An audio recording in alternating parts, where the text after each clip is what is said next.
falar sobre a adjudicação compulsória. Ação que é objeto de diversas dúvidas para quem atua no mercado imobiliário. Olha só que bacana. Quando falamos de ação de adjudicação compulsória, é uma ação que é do procedimento comum, não é do procedimento especial. Volto lá em processo civil. Processo civil nós temos 3 procedimentos. Com o novo CPC, nós temos o procedimento comum, procedimento especial e também o procedimento de execução. A ação de adjudicação compulsória é uma ação, uma petição inicial de procedimento comum, ok? Então guarde isso, isso é muito importante para você saber a tramitação desse instrumento, dessa medida judicial. Quando eu falo em ação de adjudicação compulsória, nós precisamos lembrar que por trás dessa ação existe sim um contrato, Já estudamos muito contrato. Tem muita gente que fala, contrato é tudo igual, não é não. O contrato ele tem a sua essência, ele é pactuar, acordar algo. Mas quando a gente fala de contrato, o objeto pode mudar tudo. Nós conversamos aqui que nós temos os contratos típicos, tipificados no Código Civil, ou seja, aqueles contratos que você encontra no Código Civil, e temos os contratos atípicos. São contratos que são verdadeiras criações feitas por nós para que possamos aí fazer transações imobiliárias. Entre esses contratos atípicos, nós temos a cessão de direitos hereditários e a cessão de direitos possessórios. São contratos que não são previstos dentro do nosso instrumento, que é o Código Civil, porém são contratos muito utilizados pela prática em virtude do uso da posse. Quando nós falamos aí de contrato de compromisso, compra e venda, é o contrato, sim, objeto da nossa aula. O contrato de compromisso, compra e venda, muita gente confunde e esclarece que é a mesma coisa que promessa. O professor defende isso até no meu livro, né, sigo outros autores também, que nós defendemos que o contrato de compromisso é uma coisa e promessa é outra coisa. Por quê? Porque cada um tem o seu objeto específico. Quando falamos do contrato de compromisso, a coisa é palpável, eu consigo enxergar. Normalmente, eu compro um imóvel, não tenho condições de pagar o imóvel à vista, eu parcelo. Mas esse imóvel já existe. Isso daí tem cara, tem cheiro de compromisso. Instrumento particular de compromisso e compra e venda. Pode ser um instrumento público também, se for feito no tabelião. Mas promessa, existe uma expectativa de direito, ou seja, vai ser construído. Normalmente, quando eu compro um imóvel na planta, a verdade é uma só. Quando eu compro imóvel na planta, eu estou falando aí de um contrato de promessa, porque o imóvel vai ser construído ainda. Isso na compra na planta. Toda vez que eu falo, né, que o imóvel já existe um parcelamento, eu estou falando sim do contrato de compromisso. Professor, qual que é o objetivo do contrato de compromisso? Compromisso é aquela situação que mais ocorre. Normalmente você vende um imóvel, recebe um valor à vista, né, só que esse valor é um sinal, não é um pagamento à vista. O imóvel você pede aí 300 mil reais. E aí o comprador tem 150, ele parcelou os outros 150 mil reais. E direto com o proprietário. Isso é o contrato de compromisso. Qual que é a obrigação imposta nesse contrato? Você me paga, eu sou o vendedor, você me paga ao final do contrato, a hora que você pagar a última parcela, eu tenho a minha obrigação de fazer a transferência para você. Transferência do registro, domínio. Quem assiste, quem acompanha a questão de direito, e não confunde mais posse com domínio. Domínio é registro. Nós estamos falando de uma ação que eu quero o registro, não a posse, porque a posse eu já tenho, normalmente eu já tenho. Olha só que interessante. É muito comum no Brasil, você faz um contrato de compromisso, parcela em 10 parcelas, 20 parcelas, 15 parcelas, vai saber o número de parcelas, e aí a situação muda. Normalmente no Brasil, o comprador termina de pagar, ele tem recibos, ele vai atrás do vendedor. O que aconteceu? O vendedor morreu. Ou o vendedor morreu, os vendedores morreram, ou ainda também o vendedor se nega a fazer a transmissão. Ele alega que ele gostaria de uma atualização. Terrível, né? Mas é o que a gente escuta. Por isso o contrato tem que ser bem feito, hein? O professor defende que o contrato tem que ser feito com cuidado, com carinho. Defendo também que tem que ser feito um pré-contrato. O pré-contrato é para amarrar aquela situação momentânea. Depois eu vou fazer um contrato mais complexo. Transação imobiliária envolve o maior sonho do brasileiro. Então eu não posso fazer de qualquer jeito, fazer correndo. O compromisso que é feito correndo de qualquer jeito, fraco, ele pode causar aí um impacto muito grande na transação imobiliária, porque o vendedor vai falar que quer uma atualização, o comprador vai falar que é um desconto, e aí começa aquela briga. O compromisso de compra e venda ele tem o objetivo de pactuar e dar uma proteção, uma expectativa de direito real. Esse compromisso de compra e venda, muito bem feito, muito bem elaborado, ele pode ser feito através de instrumento particular ou de escritura pública.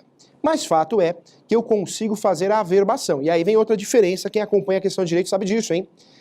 Nós temos a averbação e temos o registro. São situações diferentes, são é uma prestação de serviço diferente. Registro é transmissão. Quando eu faço um registro no cartório de imóveis, eu estou transmitindo. Averbação são atos da vida cotidiano, ou seja, separação, divórcio, é averbação. Averbação premonitória, averbação informativa, tudo isso é averbação. Não posso confundir averbação com direito de laje, entre os outros direitos novos, né, que já tivemos a oportunidade de conversar aqui no Questão de Direito. A averbação é para realmente arquivar, mencionar, gerar publicidade dentro da matrícula. Professor, por que eu pego normalmente o correto, eu pego esse compromisso que foi feito, eu, comprador, eu, vendedor, e fazemos aí uma averbação no cartório de imóveis? Porque isso gera uma segurança, evita a dupla, tripla, treta venda, né? Evita a fraude. Se eu faço um contrato de compromisso com você, eu sou o vendedor, e você não exige nessa transação que seja feita a averbação, se eu não sou bom caráter, eu posso vender para outro, terceiro, um quarto, um quinto, ou seja, depois todo mundo vai se matar, todo mundo vai brigar, quem comprou primeiro, vai virar uma salada de fruta, que você já conhece muito bem o fim dessa história. São ações, alguém chora, outro ri, é terrível, né? Então, para evitar isso, de forma preventiva, o ideal é que o corretor de imóveis, o advogado, oriente o seu cliente num compromisso compra e venda sempre fazer a averbação. É muito importante fazer a averbação porque gera uma segurança jurídica em relação à publicidade, à autenticidade, ou seja, isso evita uma fraude, evita um golpe. Isso é muito importante. Até numa defesa, se o sujeito já tem a posse, ele consegue trabalhar melhor se esse compromisso de compra e venda foi devidamente averbado. Então, a orientação nossa, do advogado, do corretor, sempre deve ser em fazer a averbação. É muito importante, hein? E aí tem gente que fala assim, ah, mas é gasto. Não tem gasto que vale a pena.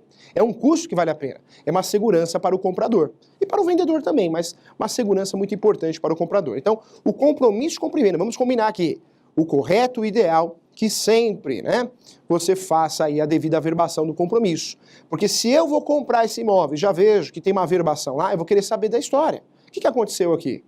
Aí se o vendedor fala, não, mas desistiu, não deu certo esse compromisso. Mas por que não deu baixa no compromisso? E talvez eu vou deixar de comprar porque eu não vou comprar um negócio enrolado, um imóvel enrolado. Então, cuidado, é uma boa saída, uma boa alternativa, é o correto. Mas nós sabemos que nem sempre dá para fazer o correto, não é verdade? E aí você, por falta de orientação, por falta de dinheiro, condições financeiras, você deixa para lá e acaba não fazendo a averbação do compromisso de compra e venda.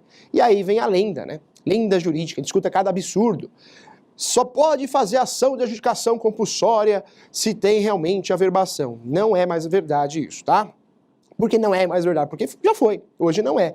Hoje nós temos uma súmula que trata do assunto, trata muito bem, esclarece muito bem, que é a súmula 239 do STJ. Essa súmula 239, ela deixa bem claro, de uma vez por todas, que pode usufruir da ação de adjudicação compulsória qualquer pessoa, mesmo sem a averbação do compromisso de compra e venda na matrícula do imóvel. Então, acabou, hein? Então, você que não fez, por algum motivo, não fez a averbação, né, o seu cliente não fez a averbação, saiba que a ação adequada, a ação correta, continua sendo a ação de adjudicação compulsória em virtude dessa súmula. Então, eu posso usufruir dessa ação quando existe a averbação e quando não existe. Então, acabou, hein? Não tem mais boato em relação a isso. Inclusive, isso cai demais em concurso público, porque realmente é uma pegadinha. Não há mais que se falar em pegadinha aqui, porque eu estou falando de uma súmula que já resolveu a situação. Pode usufruir da ação de adjudicação compulsória aquele, né, que fez a averbação, aquele contrato que foi averbado e aquele contrato que não foi averbado. Olha só que interessante. Vamos falar agora do procedimento dessa ação de adjudicação compulsória. Essa ação ela tem uma natureza de procedimento comum, prevista no Código de Processo Civil. Mas essa ação também ela tem o cheirinho do quê? De ação de obrigação de fazer. É isso mesmo. Ela ganha esse nome bonito, né? Bonito esse nome, né? Adjudicação compulsória. Mas, na verdade, não nada mais, nada menos que uma ação de obrigação de fazer. E aí você pergunta para mim, professor, o que é uma ação de obrigação de fazer? Como o próprio nome diz, eu faço uma ação de obrigação de fazer para obrigar você a fazer alguma coisa. Ela é muito utilizada lá no direito de vizinhança, saúde, segurança, sossego. Seu vizinho faz barulho, você ingressa com uma ação de obrigação de não fazer, para que ele não faça mais barulho após as 22 horas. Então, eu preciso de uma decisão judicial para obrigar o outro a não fazer mais aquele fato que ele está fazendo, que está causando dano, em virtude de uma ação de obrigação de fazer. Quero lembrar a você que existe a ação de obrigação de fazer e a ação de obrigação de não fazer. Então, tem as duas ações aí, são ações importantes. Quando envolve no mercado imobiliário, ações imobiliárias, você sabe que o nome ganha uma nova nomenclatura, mais bonita até, ação de adjudicação compulsória. Então, a ação de adjudicação compulsória é uma ação de obrigação de fazer que tem a função de obrigar o vendedor a fazer a transmissão registral, ou seja, registro. Ele obriga o vendedor a transmitir para o comprador, desde que ele prove que pagou. É claro, tem que provar que pagou. Quero falar aqui a questão prática agora, hein? Quando falamos da ação de adjudicação compulsória, é importante você lembrar que na teoria ela funciona assim, é quase uma ação de obrigação de fazer. Na prática, essa ação vai ocorrer a citação desse eventual vendedor, ou do espólio, se ele veio a falecer, dos herdeiros, e na prática, se não tiver uma movimentação, uma defesa, o juiz vai dar a sentença, e essa sentença, em conjunto com essa sentença, nós temos a carta de adjudicação. Essa carta de adjudicação é o documento que vai suprir a escritura pública, ou seja, com essa carta de adjudicação, o comprador consegue fazer o quê? O devido registro. O comprador pega a carta de adjudicação e vai fazer o registro do imóvel. Então, o comprador consegue, sem a anuência ali, né? Já existia uma expectativa de direito real provada no processo, mas consegue, sem a presença do vendedor, fazer a transmissão. Então, o documento mais importante, a finalidade dessa ação, é chegar aonde? Na sentença procedente, que gera a carta de adjudicação e vai suprir o desejo do comprador, tá? Então, a carta de adjudicação é o instrumento mais importante, é o documento mais importante que essa ação propicia. Olha só que interessante, ó. Quando falamos de ação de adjudicação compulsória, essa ação, quem tem legitimidade para propor? Claro, o comprador. O comprador comprou o imóvel. Já detém a posse ou não, normalmente detém a posse. E ele tem a prova que pagou, se foi em 10 meses, 20 meses, 30 meses, mas ele pagou. Então, para usufruir, olha que interessante, é do direito dele, que é o direito de transmissão, o vendedor tem que transmitir o imóvel para ele. Se caso não ocorra, né, por livre e espontânea vontade, é o meio mais adequado, é o meio mais correto. Mas aí vem uma dica prática e muito importante, atenção que o professor vai falar agora, hein? Olha só que interessante, ó. Quando falamos da ação de adjudicação compulsória, essa ação interessantíssima, que é uma ação muito imobiliária, porque acontece demais, isso você sabe, né? Tem gente que parcela o restante do pagamento do imóvel em 2 anos, 3 anos, 4 anos, 5 anos, e muita coisa pode acontecer. E normalmente, se não ocorre um falecimento, o que vai ocorrer? O sujeito ele quer uma atualização, os vendedores querem uma atualização. Isso dá uma confusão danada. Por isso tem que ser pactuado, bem pactuado o contrato. Essa ação, muitas vezes, significa, na prática, o professor fala aí, agora enxergando, não só como professor, mas como advogado, que atua nessa área de direito imobiliário há muitos anos, cuidado, porque essa ação, muitas vezes, você ganha e não leva. A ação de adjudicação compulsória, muitas vezes você ganha, e o ganhar a ação de adjudicação compulsória é a elaboração da carta de adjudicação. E aí você pega essa carta de adjudicação e vai lá no cartório, leva no cartório de imóveis. Muitas vezes, nem sempre, mas com diversos fundamentos, o cartório consegue falar não ao seu registro. E aí vem a revolta do comprador, né? O comprador fala assim, mas espera aí, o cartório vai descumprir uma ordem judicial se o juiz falou que tem que registrar, que eu provei, que o imóvel é meu, está pago, que o vendedor tem que transmitir para mim, comprador. Por que não? Porque se o cartório de imóveis, que é delegação do Tribunal de Justiça, é isso mesmo, cartório de imóveis e qualquer cartório no Brasil é delegação do Tribunal de Justiça. O cartório tem também fé pública, também tem uma decisão autônoma para proteger o cartório, para proteger a lei 6.015. O cartório oficial, seus escreventes, seus auxiliares podem falar não. Professor, mas por que falar não? Não é uma ordem judicial? É uma ordem judicial, mas quem cuida do cartório é o cartório, né? Ele tem conhecimento ali da jurisdição dele, circunscrição, o nome que você quiser usar. Ele que tem conhecimento, ele que protege o cartório dele. Então essa ação pode ser que seja uma ação procedente, você consiga acesso a essa carta de adjudicação, mas nem sempre significa que vai dar registro. Professor, mas por que não dá registro? Porque o cartório acha algum erro. Normalmente no Brasil o contrato é muito mal feito, vamos ser sinceros. Além da própria linguagem contratual, objeto não bater com o título, erros de grafia, o contrato no Brasil é mal feito, a verdade é essa. E quando o cartório acha que o contrato, objeto da ação de adjudicação compulsória, não condiz com a documentação, com as informações do cartório, inclusive a metragem, não dá registro. Professor, e qual que é a saída nesse caso? Muitas vezes a saída é fazer uma ação de uso capião. Professor, mas uso capião? Eu comprei o imóvel, eu paguei, como assim? Ele é obrigado a transmitir para mim. Mas se esse contrato foi muito mal feito, ou ainda exista erro de metragem, né? No seu contrato está lá 153 metros quadrados, mas no cartório consta 151. Ou seja, qualquer erro de metragem quer dizer que não é o mesmo imóvel. O cartório vai falar não. E aí qual que é a saída muitas vezes? A ação de uso capião. Por isso o advogado, quando vai conversar com o cliente a respeito da ação de adjudicação compulsória, ele tem que informar o seu cliente o risco, hein? O risco dessa ação. Porque essa ação levar muitas vezes não é ganhar totalmente, né? Você ganha, mas não leva, né? Existe uma inversão no ditado, você ganha, mas não leva. Por quê? Você ganha a ação, mas não consegue o registro. E aí já pensou você explicar para o cliente isso? Ele vai falar assim, mas eu quero um imóvel no meu nome, eu contratei você para fazer isso. Então cuidado. Por isso o professor defende cada vez mais a especialização. Quem atua em todas as áreas não atua em nenhuma, hein? A adjudicação compulsória, ela vai ser feita, existe um fundamento, um interesse de agir toda vez que existe uma obrigação de fazer. Qual? De transmissão de propriedade. Ou seja, você recebeu, você vendedor. Eu tenho a posse, eu paguei, tenho prova disso. Então eu consigo fazer, na verdade você é obrigado a fazer a transmissão. É a ação que eu vou usufruir, mas tem que analisar o risco com muito cuidado. Antes de ingressar com uma ação de adjudicação compulsória, o ideal é conferir o contrato, conferir a matrícula do imóvel, ver se as informações batem, são as mesmas metragens. Por isso eu defendo também nos contratos imobiliários que você copie a matrícula. Toda aquela informação, bobagem, muita informação do sol, do lado da lua, tem umas informações estranhas normalmente aí nessas matrículas, na descrição, mas isso é muito importante, você copiar, repassar para o contrato, porque isso ajuda na hora do registro, se for objeto de ação de adjudicação compulsória, tá? Então, é uma ação muito importante, é uma ação com a cara do direito imobiliário, é uma ação muito utilizada, porque a verdade é uma só, né? O brasileiro, ele faz isso mesmo, o comprador, ele compra, se ele parcelou direto com o vendedor, muitas vezes, o vendedor, ele quer uma atualização e aí dá uma confusão danada, se ocorre alguma morte no meio, aí já tem inventário no meio, então é uma ação muito utilizada. Mas a verdade dessa ação precisa ser usada com moderação, com muito cuidado, porque se você usar essa ação no momento não tão oportuno assim, um contrato muito mal feito, um contrato que existe erros, erros de digitação, erros do título e objeto, não bate, não tem a cara, na cara do cartório, do que está no cartório, do que aparece no cartório, você pode ter problema com essa ação, porque você vai ganhar e não vai levar. Então, eu explico isso com muito carinho, porque muitas vezes, eu já vi, professor que dá muita aula em pós-graduação, colega advogado que fala assim, não pode descumprir uma ordem judicial ou chamar a polícia. O cartório vai falar assim, chame a polícia, porque o cartório pode falar não. Por isso o professor defende sempre ser humilde, não é verdade?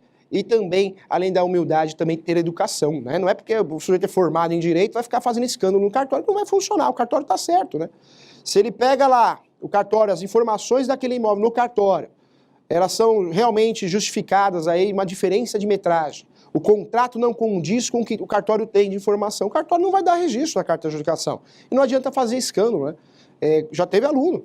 Professor, no caso desse eu chamo a polícia. Não adianta chamar a polícia, não funciona assim. Não é com arrogância que vai resolver.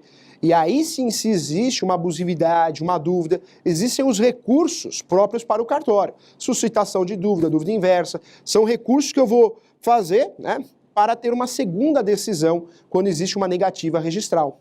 Mas esses são recursos corretos, próprios. Não uma briga sem sentido, ofensas, Ou ainda já aluno, professor, eu faria um mandado de segurança. Não, também não é caso, Mas não é direito líquido certo? Não.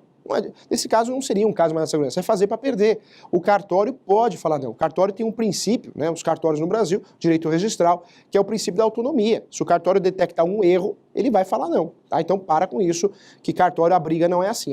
A briga com cartório é com educação e os meios, recursos próprios. Os recursos que nós temos aí previstos, práticos, suscitação de dúvida, dúvida inversa, e também meios próprios, como ações de nulidade, anulabilidade. Mas não posso tudo mandar de segurança. Eu falo com muita sinceridade aqui, hein?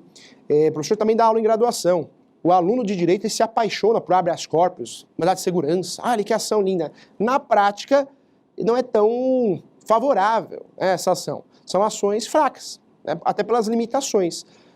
Pergunta para um advogado criminalista que você vai ver que o habeas corpus muitas vezes não é eficaz. Nós temos diversos exemplos que estão até na mídia, inclusive. Então, cuidado, hein? A teoria é linda, mas é diferente da prática. O que manda no Brasil não é só a lei, é a jurisprudência, Então, cuidado. É bem diferente, tá? É bem diferente. Por isso o professor defende que não tem processinho, não tem casinho. Quanto tempo dura um processo? Não dá para o advogado saber nunca isso. Tem processo, Pega como experiência própria no escritório, processo, casos parecidos, a mesma ação dura 6 meses, enquanto o outro dura 5 anos. Então não tem regra para nada, cuidado com isso. Olha só, chegou no grande momento, vai rodar a vinheta, hein? As perguntas. Roda a vinheta!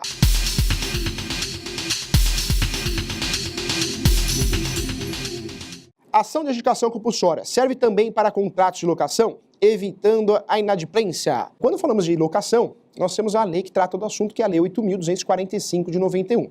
Temos uma lei também que é a 12.102 de 2009.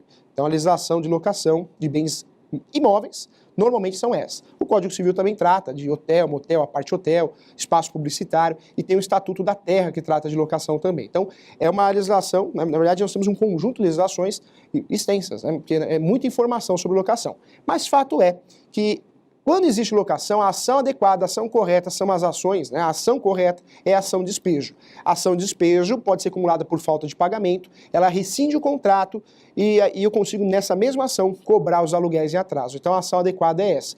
A adjudicação compulsória ela é utilizada para o contrato de compra e venda, compromisso, normalmente o compromisso de compra e venda, não na locação. Então eu não vou usufruir dessa ação de adjudicação compulsória em momento nenhum na locação, tá bom? Lá na locação existem ações locatícias, nós temos 4 espécies. Nós temos a ação locatícia, a ação de despejo. Dentro da ação de despejo nós temos mais de 36 espécies, hein? Então a ação de despejo tem a por falta de pagamento, por denúncia vazia, por descumprimento contratual, porque a gente fala de despejo, dá a entender que só existe despejo por falta de pagamento. Não, nós temos 36 espécies de despejo, segundo diversos autores, né? Nós temos também a revisional, para aumentar ou diminuir o valor do aluguel. Temos a renovatória para renovar o aluguel compulsoriamente, obrigatoriamente, e temos a consignação de pagamento de aluguel. Mas falou de locação, inclusive de shopping center, por analogia, eu vou usufruir dessas legislações e jamais da ação de adjudicação compulsória, ela não é objeto, tá bom? Em vez de fazer o contrato de compromisso, não é melhor passar a escritura com adjeto de hipoteca? Olha que interessante, o contrato de compromisso, quando é devidamente averbado, ele gera uma expectativa de direito real. E aí o Brasil é muito grande, o cartório é delegação do Tribunal de Justiça Estadual, mas em alguns estados existe até um procedimento administrativo para que eu consiga fazer a transmissão. Olha que interessante. Por isso, o contrato de compromisso de compra e venda, ele é muito eficaz, ele é tipificado, previsto no Código Civil e também tratando da parte registral e judicial, é um contrato muito bem visto. Ele ajuda muito você na ação de adjudicação compulsória, numa ação de uso capião. Então eu continuo defendendo, a ideia sua é boa, sim, entendo que em algumas situações vale a pena sim, mas continuo defendendo que o compromisso de compra e venda, na maioria das situações, realmente seria a melhor hipótese que você poderia usar, a melhor alternativa que você poderia utilizar. O compromisso de compra e venda é uma escritura, certo? O compromisso de compra e venda pode ser uma escritura ou não, hein? Por que eu falo isso? Porque o compromisso pode ser feito no tabelião, aí sim, escritura pública, tudo que é feito no tabelião é escritura pública, mas pode ser feito também por um advogado, então é particular. Nós temos uma regra no Código Civil, para fazer a devida transmissão, eu preciso, acima de 30 salários mínimos, fazer através de escritura pública, mas quero lembrá-lo que o compromisso pode ser feito de forma particular ou escritura pública. Então nós temos compromissos aí, tanto feito, elaborado pelo cartório, tabelião, escritura pública, como pelo advogado, instrumento particular, tá bom? Um abraço para você, então chegou ao final, assunto interessante, sucesso sempre. Tchau!